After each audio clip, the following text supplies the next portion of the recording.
And we're live. I guess Trevor converted his desk from a seated desk to a standing desk, all while we got this ready to roll for you guys. So, welcome to FF Uncensored. It looks like we're streaming live somewhere. Um, it just says live record. I see live stream on Facebook.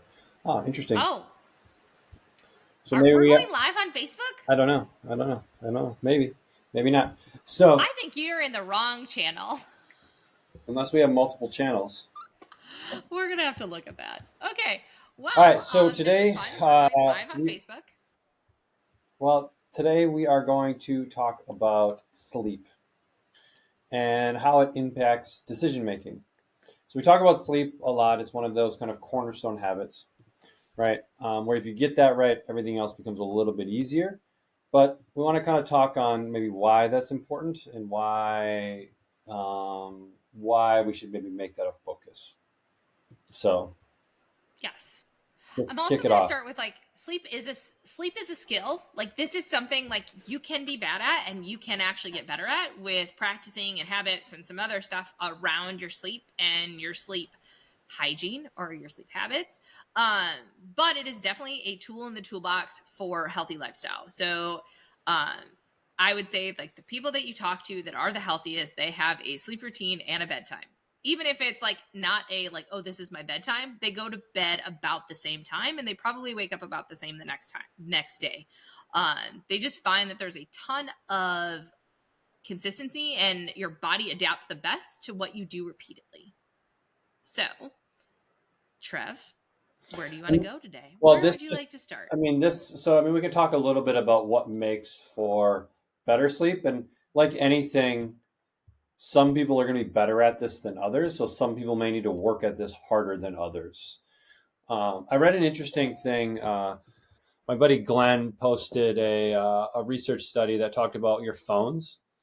And actually, your phones aren't a strong enough, quote unquote, they don't have strong enough lumens to actually impact falling asleep. So the light from your phone is not actually having an impact on your sleep. It's really interesting.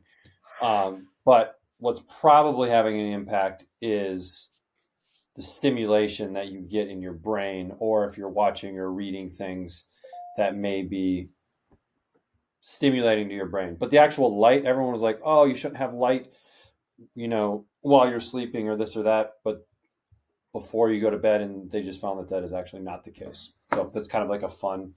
So if your phone, maybe you have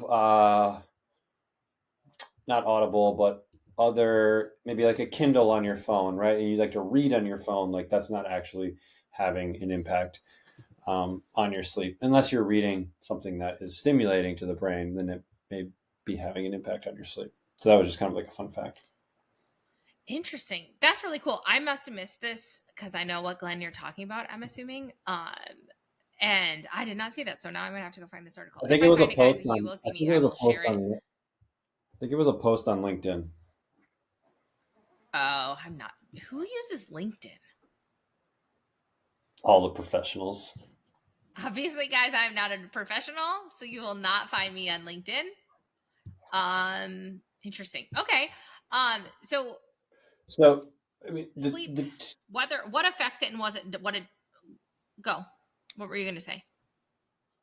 no, I was just gonna say the two things that you stated earlier: consistent bedtime and a fairly consistent wake time are probably the most beneficial, and they're going to have the most impact. So if we want to start anywhere, that's a good place to start. Um, and that can shift a little bit. So the stuff I've seen is like an hour.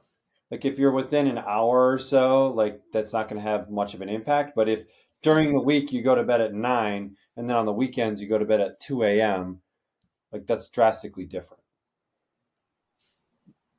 It is. That's 5 hours.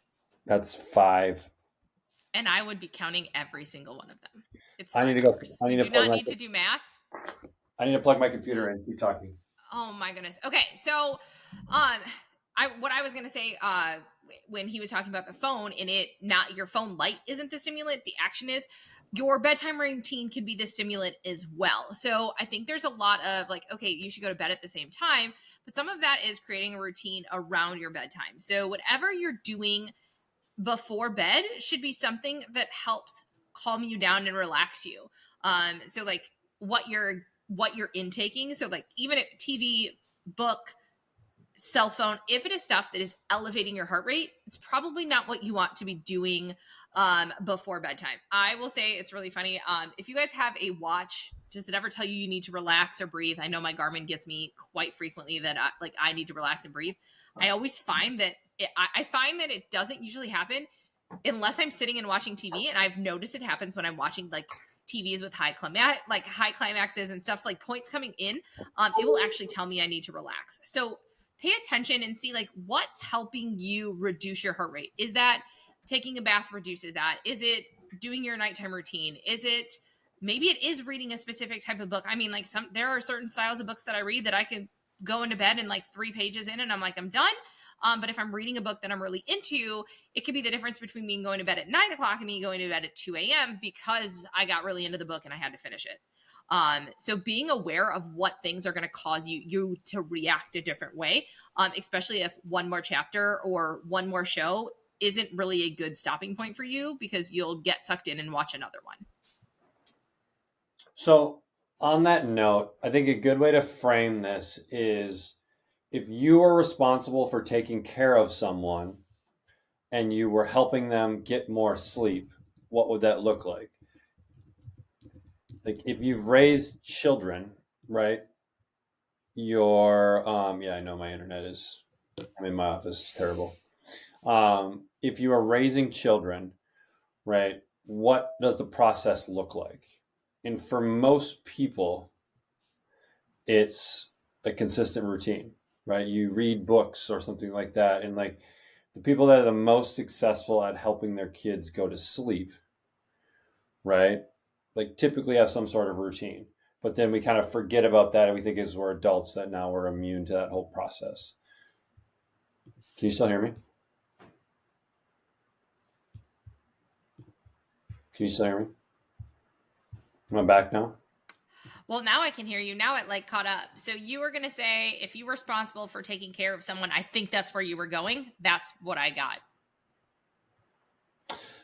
Yeah, so I'll just kind of like repeat that process again. So if you're a parent, right, you've had experience in helping someone develop a sleep routine. I'm going somewhere else in my house.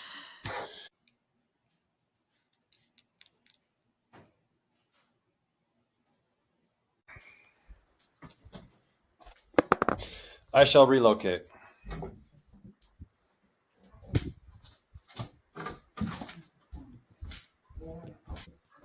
All right, my internet connection should be better now. How's that?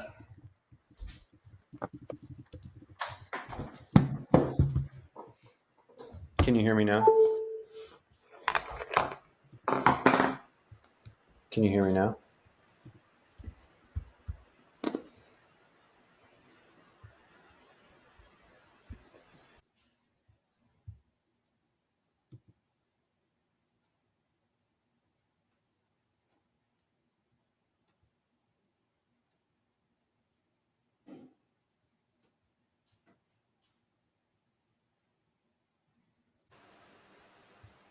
There we go. You're back.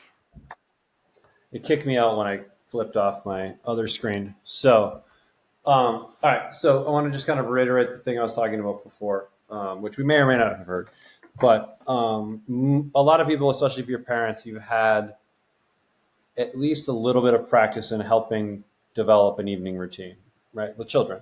Because typically when kids have a better evening routine, they go down quicker, right? And so the people that are most successful with it are pretty consistent with the routine.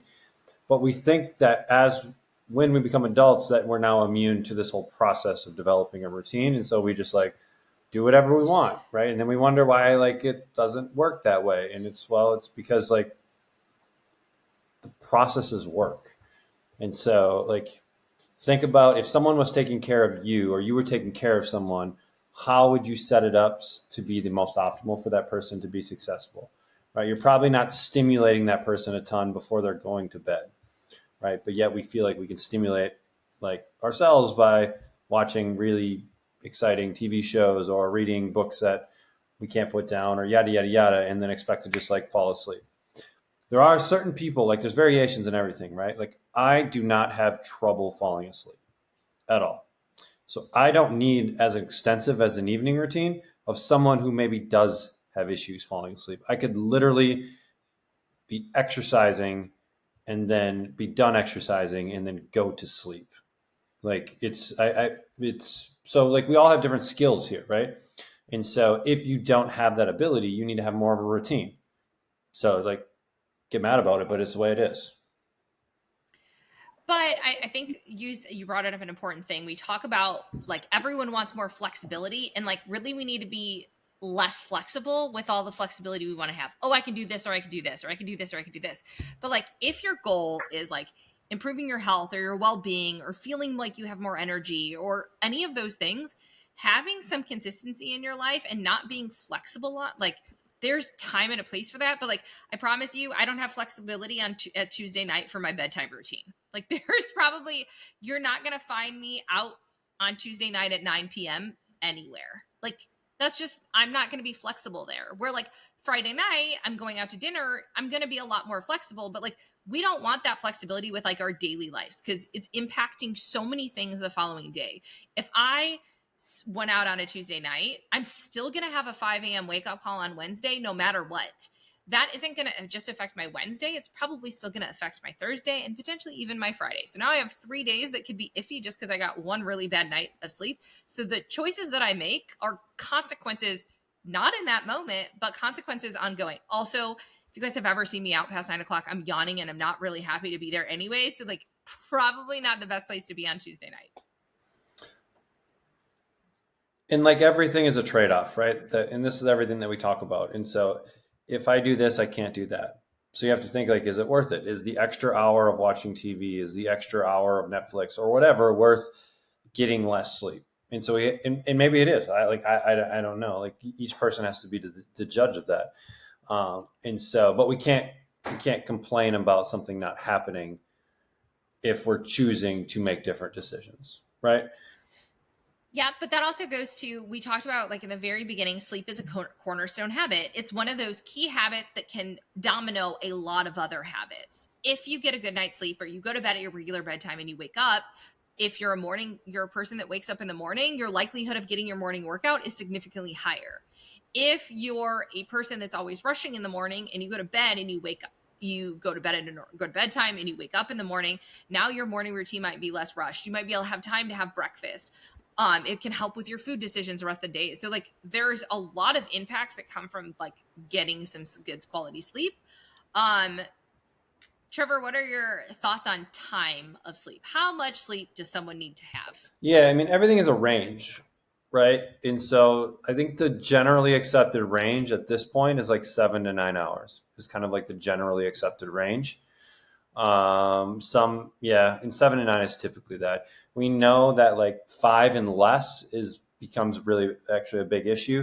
Like you're going to have cognitive effects, you're going to have glucose effects, you're going to have basically widespread effects inside of the body, which makes sense. Like it's a recovery mechanism. Your body is trying to stay alive, right? And so depriving someone of sleep is actually a pretty good way to torture them. And it's like you can't go without sleep. Like it is impossible to go without sleep. Like it is a necessary process in the body.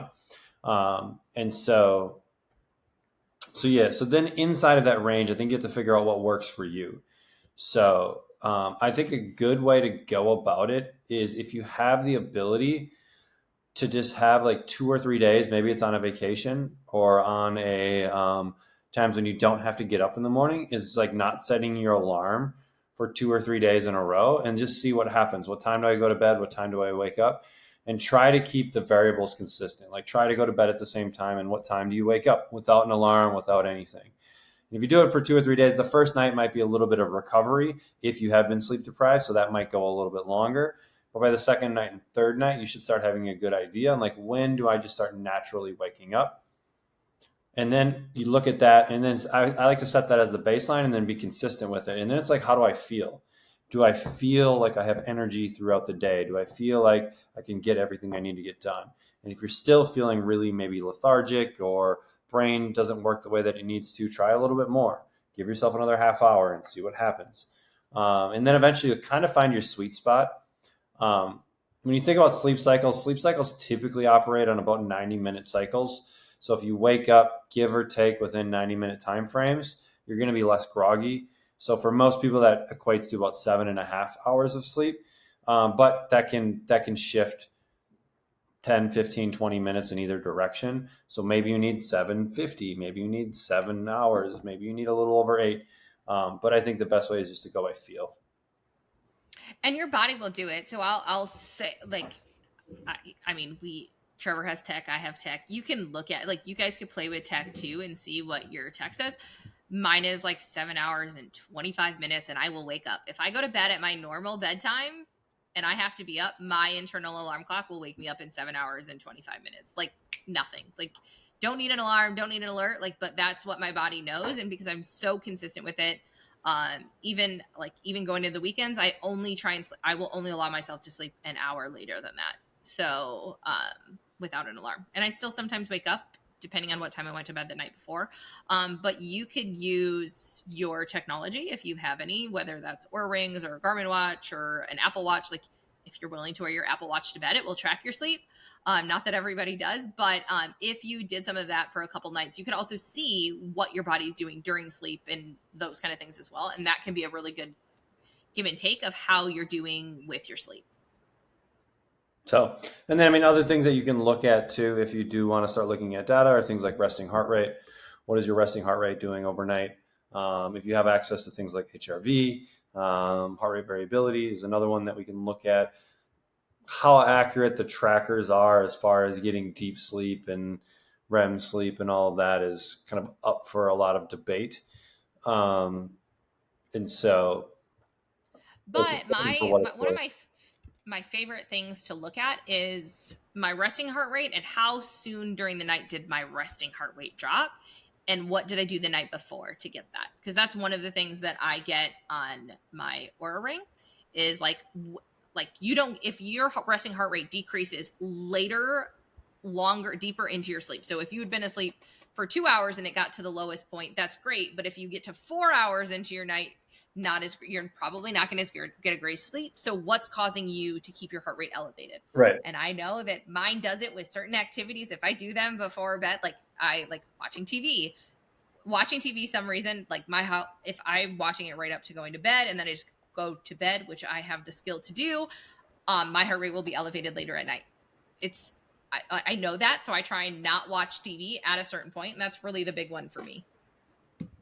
So, ultimately, this is something that's worth working on, viewing it more as a skill and not like I'm a good sleeper or I'm a bad sleeper, or all of these kind of like stories that we create, and thinking about it as something that you can practice and something that you can work on and something that you can use tools to help you be more proficient at.